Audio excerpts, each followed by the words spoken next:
Hi, welcome back to our YouTube channel at Mundelein Church of the Nazarene, and this is episode 2 of our series Back to the Basics, where we are taking a long look at the Ten Commandments.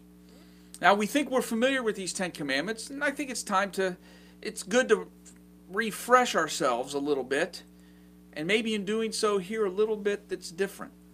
One of the things we did last week is we did the first command, and we are taking these in order that the Jews recognized them in the ancient world. So the first command was not, have no other gods before me. The first command was, I am the Lord your God.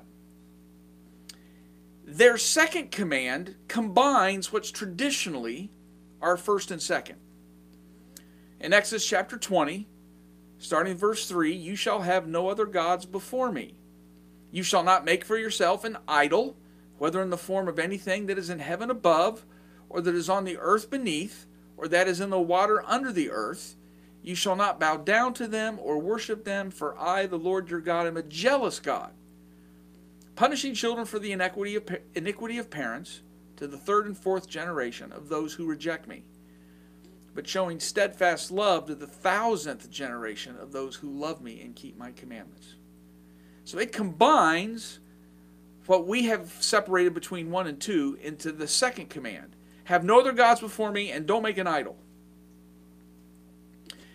There's one other part of this verse that some people immediately kind of cringe, is this punishing children for the iniquity of parents to the third and fourth generation, but showing love to the 1,000th generation. We fixate on that first line, punishing the children. Now, this is just an ancient way of showing that he's a loving God. To show iniquity is this, but love is hundreds of times more readily apparent. So I just wanted to throw that out there to start. So this seems like a command that is distanced from us, or that would have the least amount of impact on our life. And maybe there's a case to be made for that. So when it says, A, have no other gods before me, don't make a god of stone. Don't make a little wooden idol and put it on a shelf somewhere. Now, again, we have to have the background of the nations around them. Idols were pretty prevalent. I said last week that the god Ra in ancient Egypt was usually depicted as a bird or bird's head on like a human body with the sun in the background. It was a picture often, and that was worshipped. A lot of the people in Canaan literally had little stone or little wood gods of Baal. It was really a quirky looking figure. But it was a popular idol. And we seem hardwired to worship. We like to worship what is accessible and right in front of us. We see this with a lot of different things in our lives. There are people that have the biggest fish they ever caught. It's a prominent place in their home. There's a car in a garage that no one's allowed to touch. If you remember the movie Ferris Bueller's Day Off, one of the characters' dads had a Ferrari and wouldn't even touch it. It was the thing that he loved more than anything else, including his family. Think about that. It's sad. I don't care how valuable anything is. When you love a thing more than you love the people around you, that's an idol. And that's a god. This command is a way to protect God's people from following the things that everybody else follows. We seem to be hardwired for worship. Your God is not so inconsequential as to be made by human hands. That seems to be the message here. Don't fall in love with something that was made in a factory or made by a chisel and a hammer. Now, we think that we don't do the same thing. We in the modern world, we're beyond all this silly worshiping stone idol things. But I'm not sure we are. It just looks different. We worship other things. Oh, look how many, go to a bookstore and look how many fashion magazines there are. Just go back once and look at old pictures. Look at what you used to wear. Now, some of us have a little longer record than others. Go back to the 70s. Find the leisure suits. Find the beehive hairdos. Go back to the 80s with all the hairspray. Go back to the other things that you thought you just had to have and you're embarrassed.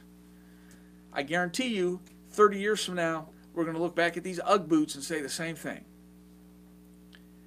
We worship the images we see on magazines. We worship the beautiful women on the covers, failing to remember that in these days of airbrushing and Photoshop, those images are every bit as contrived as the stone idols that Israel worshipped. How many people allow their lives to be impacted, degraded, diminished by pornography? Let's talk about your contrived images again.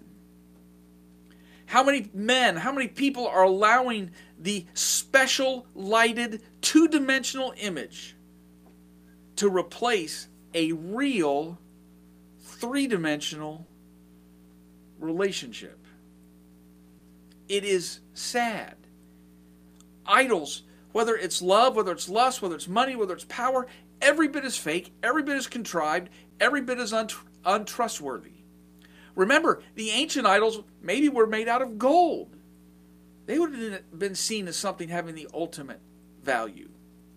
And maybe we don't worship these other things. We worship maybe better things. We worship the car, the vacation home, the bank account.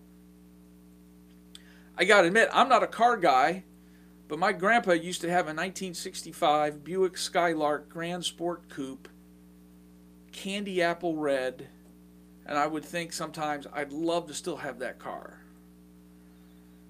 But maybe something like that might become too important. Here's when something is an idol. Here's when we have another God before our true God.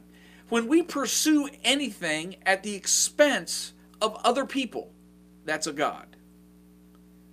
When we pursue anything at the expense of others, or at the expense of God himself, it's an object of worship. And when we do that, there's consequences for our life, which is what the commandment's trying to protect us from. These commands are not, oh, you're bad if you do them. These commands are, there's something better out there protecting us from the worst. The consequences are simple. We forget about other people because we start to use people to achieve a greater end. Somewhere in this, we forget about ourselves. We grow up dreaming about being a certain kind of person. We dream about being a certain kind of parent. And slowly, the object pulls us away. I have at home, I have a letter that my dad wrote when he was in college. It was an essay for a class. And he wrote eloquently about the kind of person he wanted to be in the community. He wrote very eloquently about the kind of dad he wanted to be. And then things in life began to pull him away, and he made other decisions, not all at once, slowly, inexorably, over time, because he allowed other things in his life. We also forget about God. And sometimes we even use God for another greater end. We use God to order our life so we can be successful. We use God to get things in order so we can make more money. We ask God to provide for us. We ask God for investment help. We ask God, if we'll just give a little bit here, will you reward us with more money there? Yes, we might pray it. Yes, it might be in church. But when we're using God to get something else, that something else is the God. And I think we can all identify that we do that quite a bit. So this command is very applicable today because we still follow after a host of things that cannot really be dependent on and impact our life. And we follow after the lesser and we forget about the greater. That's an idol. So anyway, that should be a warning for all of us. Glad you joined us. Again, please subscribe, like us.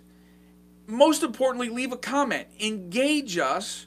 And we'll be happy to reply, address your concerns. We want this to be a dialogue. But we look forward to you being back here next week.